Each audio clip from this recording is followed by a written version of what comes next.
Hi guys, I just wanted to summarize my research and where it's leading so that people understand my motivations and how I got where I am in a really brief synopsis.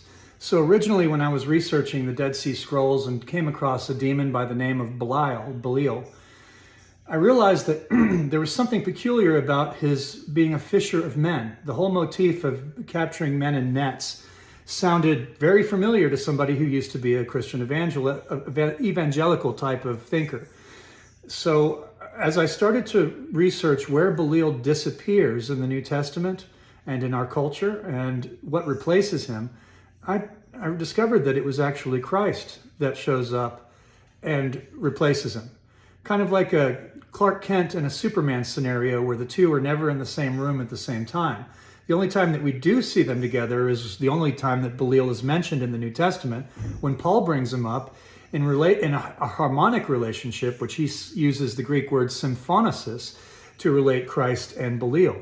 That's when I started getting into the mathematical symphonesis of the two names in isopsephy. And what I realized is that there's a mathematical cipher built into the structure of 2 Corinthians, which is completely satanic and places Belial in the monad position of a tetractys ratio relationship that they probably thought that people like us would never discover. But it's there, and it's graffiti that basically says you're worshiping Belial.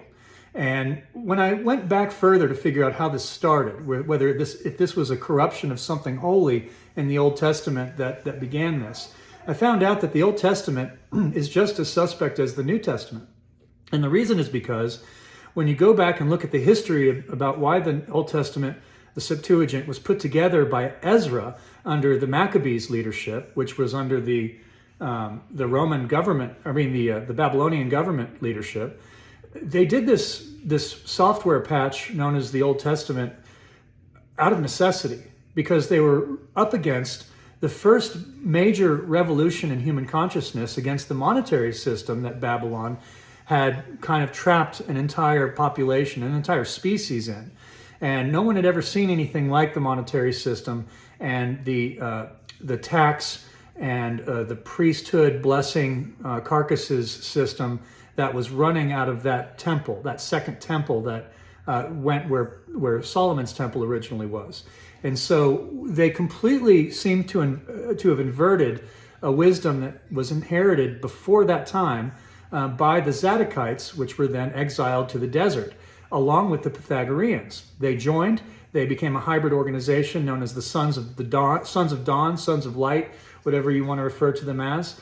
And that revolution in human consciousness became the most dangerous social movement to the Babylonian system of farming humans through the monetary system and its monetary policy enforcement mechanism known as government.